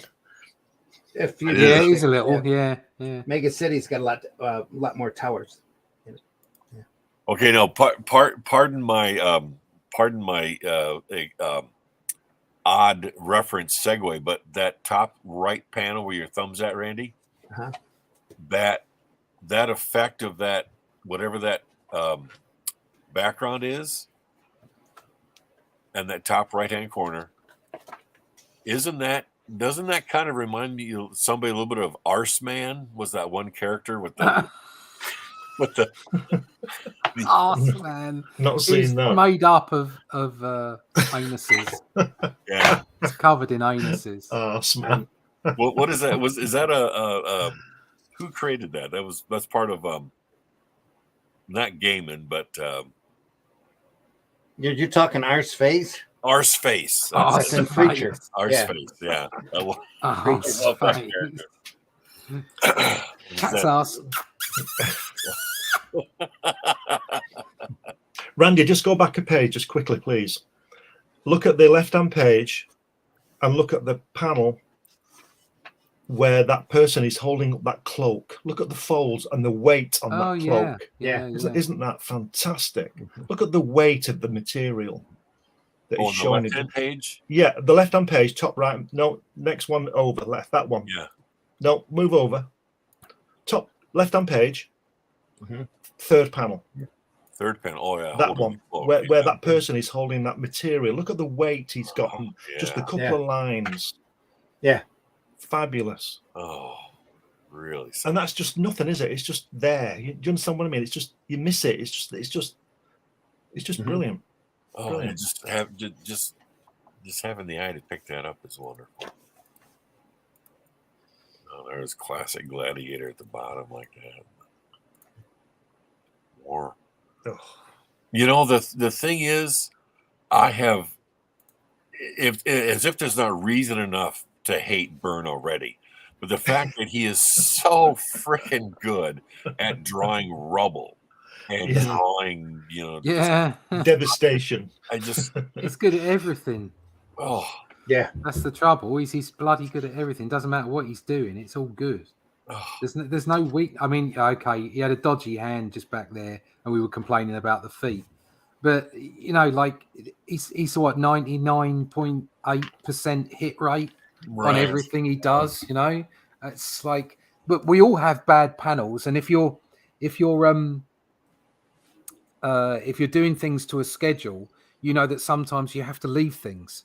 You have to go, well, that's not exactly as I want it, but I'm getting paid by the hour here. I'm off, and I'm finished. Yeah. And just he obviously doesn't need to do that in this. If he's left something, it's by choice. He's just gone, I'm fed up with that. I don't want to do it anymore. But hitting the panels, it's like there are no 100% duff pages. There's a couple of panels that we've picked out and been a bit picky about, but other than that, his hit rate is amazing, and everything he draws is just so good. And look at what he's done on the bottom, the last page, bottom panel, where he's left the two sections of the text outside, without a box around them. Yeah, so they're open. And we don't know the actual circumstances, especially around that one page. He could have had somebody come at him and go, "Can you please draw a page just a little dodgy so that I can afford the auction?" Can you do me the worst page in the book so that I can afford something, please? Yeah, I wouldn't doubt it. You never but know. that on that same right hand page with the giant guy with the hand. The life in that face, the liveliness of that look, that it just man. More of the Imperial Guard coming in. That's the what's his name, Colossal Boy. Yeah, that equivalent. Yeah, the equivalent. Oh, Jesus! Boom. Oh, look at that figure flying. Oh, look just at the whole the whole page is just beautiful. Oh, just a touch of perspective on the legs and the look at the way he's drawn a hand on that left on top. The very first panel. Look at the way he's drawn the left hand. That one, the way he's drawn the hand turning away, her left hand. Yeah. It's fantastic. Pretty good sinews, that. Yeah. Yeah. It's like, oh, wow. No, and these are the things, there are so many aspects to good comic book art. So some of the people we've already covered, but there are more coming, and people like Byrne, and there's so many aspects, but that some things stand out more than others. And I think characterizing people's, characters in faces so that people don't all look the same, even if you draw generally the same. Do you know what I mean? Like, so for instance, you can look at Buscema's faces and go, oh, well, a lot of them are quite similar. Okay. And it's like, maybe they are, maybe the women look a bit similar, but then you dig a bit deeper and you actually read a whole book and see the variation in faces and the characterization. And you realize just how much nuance there is between the faces. Faces, anatomy, and scene setting, but panel creation, as in the content of the panel, and then you go on to layout, and this is a tour de force of all the things that you've got to look at to make a comic strip good. If you look at the left-hand page, that's the bottom panel on the left. Look at what's happening there. There's a guy right at they're about to die, aren't there? There's a guy right at the front. Look at the guy with the pointy alien head. He's looking in to his pal, who's looking back at the captain or whoever he is. Well, do you see what I mean? Sure. A whole host of reactions. Like shit, like this is it. And then boom. Boom, boomity, boom, boom, boom. We're fucked, right? Are we fucked? I think we're fucked. You're not getting that 20. Oh man. Wow. Just that capture the instantaneous moment. Yeah. Just literally capturing a millisecond in time. Yeah. As everybody's reacting and all from aliens. Yeah. I mean, and look at on the next beautiful. page, Xavier's legs, the way they're all, he can't walk and stuff. He can't control his legs. The way his legs are all bent and askew. Yeah, it's fabulous, isn't it? Oh. And those eyes, look at those eyes. There's nothing in them. It's just brilliant. Look at that. Yeah. The way that the different shapes, he's not just gone for the straight. Yeah, they're not look. mirror images of each other. They're There's an angle, isn't there, to it? Yeah. Crack. No exclamation point. Ooh. Probably not needed. If anybody's got a problem with masculine, toxic masculinity in this book, they're not paying attention, are they? Because it's all about the girls, isn't it? That was always the point with the X-Men. Yeah. Yeah. That was the variety and the diversity in there. That's look what Claremont was known for. He was writing characters. They admired the way that he wrote women, but he was really just writing characters. Yeah. Yeah. Fully realized characters. Yeah. Now that second panel, Randy, right by your finger, the strength of that drawing of that face. Yeah. The richness of the black lines and the economy of them, and oh my God. And then the bottom panel on that same page, that the open outline. Yeah. Oh. It's the power melding back into Dark Phoenix. Oh. And he's standing up. Xavier's standing up. Or is he floating? Is he floating? Right. Of course, yeah. Yeah, she's up in the air. It's got some nice casual duds on there. I like that. Yeah. So he's got his moccasins on. He's looking quite cash. And his jacket that don't fit him around the shoulder. Yeah, a bit weird, but yeah. But again, he's being lifted up. So yeah. Gravity is not an issue. No. Oh. The fire that's closest kept.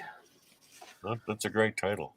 And that's where we end it. Oh, son of a bitch. Oh my God. Oh, there we go. Classic. Oh. That's the end of the volume, folks. Oh. That's all of the work that I have on hand. But again, you can read all of this up and more over at byrnerobotics.com.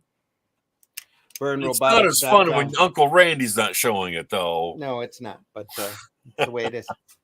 It's phenomenal stuff. Just great material. Oh, I need therapy. Oh my God. Yeah, man. And thus endeth the lesson. Yeah. Coming on the back of that Steranko stuff, and Don Martin in between, I think. But you see that Steranko stuff, and then you see that, and you think, oh my God, who's next? Simonson? Yeah, Simonson or Bolland. Oh, we could always look through that. No, don't do it. Yeah, let's go through that book and rip it apart. Give it a harsh critique. Here we go. Yeah. No. Russ surveyed through the eyes of a John Byrne critique. Oh no! You'd be afraid of that. That's a whiplash, isn't it? Wouldn't it? Yeah. What are you saying? Scott, tell folks how they can find you. You can find me over on Facebook, crying in my Wheaties. I'll be. I'm over there constructing. I'm doing commissions and working on the next issue of my errantry book, and I'll be there. Look me up, comfort me, please. Errantry still available? Yes, actually. Oh no, that's right. I burned all the issues I had after I saw that last Byrne issue. Oh, there you go. Yeah, I got one that survived. Hang on. It's the only living one. You can buy this for $10,000. $6. Email me at this address, and hey, I'll send it to you. Cool. So, Russ, tell folks how they can find you. Yeah, you can find me at russleach.com. Please sign up for the email list. There will be lots to discuss in the next 12 months. So I'm going to need to contact people so they can find out more about the books that I'm producing. Batman is running in the UK and Europe at the moment. It's coming online in Italy. Only Death Can Save Us book 2. The inks are finished and it's going to be coloured next month. So it will be available in March, and then you will only be able to get that after that from New Haven, where you can get the first book over on Amazon and in fact everywhere in the world. Other than that, there's more projects incoming, and if you want to contact me, like I say, just go to russleach.com and all my social medias and contacts are there. Sweet. Glenn, tell folks how they can find you. Yeah, you can get me on the usual places like Facebook and Instagram and all those kind of things, or you can contact me and you can see me in the pages of this book that details my trip to see Jack Kirby twice at his home in California. And with that book, you also get a DVD of me talking with him in the studio. You can find me soon in the pages of Hatch Book 2, which is coming to a crowdfunder soon, which is 44 pages of absolute madness and part of it now, big pyramids and stuff like that. There we go. Yeah. And you can also get me in my magazine, Comics Unlimited, which is a 100-page quarterly. Most of my stuff, my other books, science fiction books and children's books and all that kind of thing, you can find those on Amazon. Cool. And folks, I've been your what? Oh, I was going to say, what's great is that I actually had somebody contact me saying they saw me on Sunday Funnies and they want to order an errand tree, which was awesome. Woohoo! Oh, cool. Fabulous. Sweet. Was it John Byrne? Yes. He said, "Scott, where have you been? I need your inspiration." Yeah. I just wanted to, Scott, I wanted to get you because obviously the most professional out of all those idiots that I see on there. And just wanted to say to all of you, could you send me as many comics as possible? Because I need something for the bottom of my parrot cage. Yeah. And you said, John, I'll pay you. Your fish will never be wrapped better. I guarantee it. I got a whole bunch of books here you can have, John. Honest. There we go. Please take You got to contact us, buddy. Always welcome. I've been your host, Randy Zimmerman. You can find me over on Facebook. You can find me at Arrow Comics over on Facebook as well. We've got a lot of stuff coming out. We have a lot of things available, including HeroBot Zero #1, Revolt, which is a great anthology. It's got a story in there by Glenn. It's got a couple things in there by me. HeroBot Zero #2. It's got a cover by Scott Rosema. That's also available over at Arrow Comics. Paragon as well, which is a great superhero story that I wrote with artwork by J.R. Harris and Calico Ashard, which is a fantasy book that we're currently working on with Sue Michael Lanning. So a lot of great fun, a lot of great reading. Arrowcomics.store. Arrow Comics with a CS.store. You can find that all available there and more, including T-shirts. We have a T-shirt that says "Death Can Wait.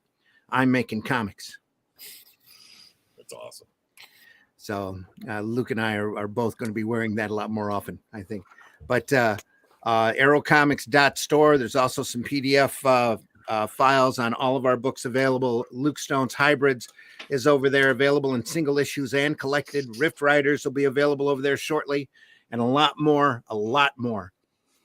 a scary amount more coming up through Arrow Comics here in the near future. For all the comics. Keep calm. You'll be able to see that.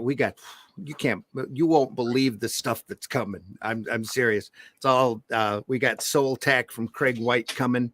We're talking to a lot of other people that just want to come in with us and show off their books and put them under the Arrow title. So their Arrow banner. So we're looking forward to that. Look for a lot more material coming up this year. So thank you, everybody. We deeply appreciate you stopping by. We hope you had fun, as much fun as we did. looking over this great John Byrne material. Next week, probably Walt Simonson. Probably, as we go through either the Alien movie adaptation or the Manhunter Artisan book from IDW. So if there's anybody out there you want to see us cover, feel free to let us know. Leave a comment. Leave a comment in the chat. There's another email address that I'll run here in just a second for you to send comments to, that goes right to the Indie Comics Network. We're always archived over on the Indie Comics Network. If you enjoyed this, we've done 3 episodes on Steranko alone. We did a great episode on Don Martin, a couple episodes on the comics that we love with a little bit of Rosema, just as we were starting to do this kayfabe kind of thing. And you'll see a lot more of it here on Comics by Night. You can also join us Sunday morning at 9 a.m. for the Sunday Funnies, where we talk about the comics and the different parts of this business that we love so much, that we try to talk positively about. This week, maybe we'll actually show the cartoons that I meant to show last week. So we'll see how it goes. I think in the future we should do a Mort Drucker and Jack Davis. Oh, I have a stack of Mads. I was going to save those until April, maybe focus on doing a bunch of humor stuff in April, but we can do it earlier. No big deal. I'm just throwing it in the pot.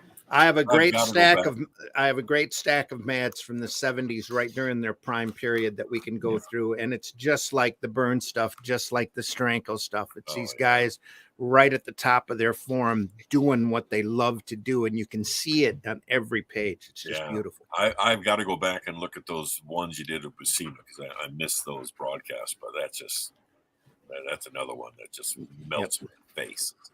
So, hey, if you're out there and you want to be part of this discussion, the chat is always open. We're always here live Friday mornings at 5 a.m. to talk more about these great comics. There's so much great material out there. We're never going to run out of stuff to talk about. So, oh, my God. No. And we deeply, deeply thank you all for watching and for being a part of this program. Make sure you leave a like. Make sure you leave a comment in the comment section. Go to the Indie Comics Network if you haven't already, and subscribe, because we're getting bigger and better all the time. They're adding a lot more programming as they go along. And there's even an Indie Comics Network After Dark for the more adult material. And just the more adult material is kind of handled up over on that channel. It's all archived up on YouTube under Indie Comics Network and Indie Comics Network After Dark. So go over there and take a look. So a lot of great fun to be had by all. I think that's it. Anybody else have anything to say? Just looking forward to maybe. Are we going to do any of this on Sunday Funnies, or? Hadn't had any plans to do it on Sunday Funnies, but I didn't really plan on doing that for here either. We were going to use this as more of a teach. Well, it is kind of a teaching. I think it's some of the best teaching you can do is by showing people the masters. If you're gonna teach with the best. Yeah. Can I just show you something that Scott might like? Just to show you, he was talking about, on that Byrne stuff where the sound effect was open, so to speak. Yeah. Well, done it. Oh, nice. Not because of that, because I'd already done it. This is from last year or the year before, actually. It's artwork. Oh yeah. Yeah, but this started to do that through the. Can you see it? Is it flashing too much? Yeah, it's flashing back and forth, but we can see it. Looks great. Rumble. Yeah. Yep. Well, that's I think that's very effective. I really like how that is being used now. It's very good use of it there. But, yeah. All on the board. It's excellent. Man, oh man. We want to remind everybody as we go out the door, if I have it, yes, the immortal words of Mr. Stanley. This is when asked if digital comics would replace comic books. He says, comics are like boobs. They look great on a computer, but I'd rather hold one in my hand. It's the ultimate Stanley evolved hyperbole. Yeah. And at the end of that, it needs that immortal Stan Lee line, doesn't it? Enough said. Enough said. Enough said, true believers. Thanks for watching. Anyway, folks, take care. We'll see you next week. Next Sunday, 9 a.m., Friday at 5 a.m. Comics by Night on Friday, Sunday Funnies on Sunday. Oh, were you around on Sunday, weren't you, Scott? Last Sunday? Yeah, I think so. Yeah, where we showed off the fantasy art material. All right. Yeah, I And, had the had fans. Mark Oh, Wheatley yes, pop yes. up. Yeah. Oh, yes, yes. Oh, Mark Wheatley was on Facebook just a couple of days ago going, "Hey, is anybody out there got anything of mine that they like?" And I'm like, "Well, I was just at the art museum and saw this. I thought this was a phenomenal piece." no, yeah. Mark should be happy with that piece. That's a keeper. That's a keeper. That's one of those like what we've been doing here with Byrne, and that you look at it and you go, "Oh, it's just okay." And you look at it's all ink, it's pen and ink, and it's just beautiful. Or brush and ink. It's just beautiful stuff. Oh. Anyway, folks, we'll see you soon. See you next week. See you on Sunday, hopefully. Take care. Watch the Indie Comics Network. And he said scrolling to the proper videos. Here we go. I always forget to run this disclaimer at the start of our shows. The views and opinions expressed within the video content found on the Indie Comics Network are those of the speakers and do not necessarily reflect the views or positions of the Indie Comics Network or its sponsors. For some reason, she's afraid of what we're going to say. I don't know. Anyway, got to stay protected. Or the positions will be, I guess. Well, so, that's you, but maybe. Damn it. Have a question or comment for us to address on the show? Have a topic you want us to talk about? Email us at indiecomicsnetwork@gmail.com.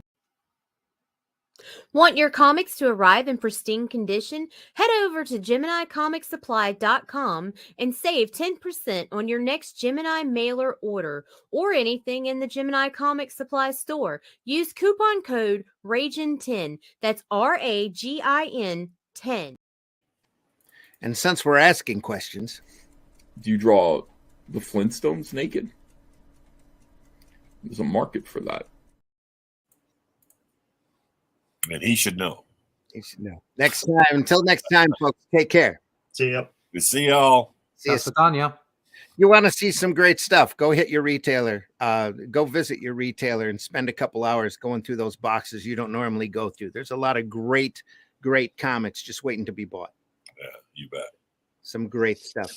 And he said, trying to scroll up to the right intro. Here we go, folks. We'll see you soon.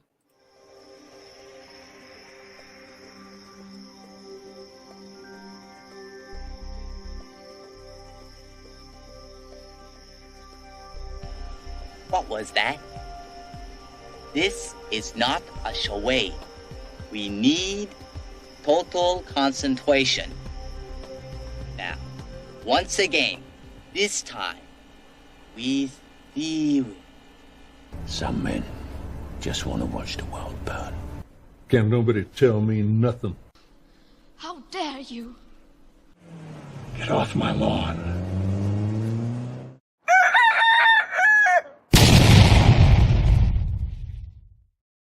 We got to have Charles and Brian pop back in on the show.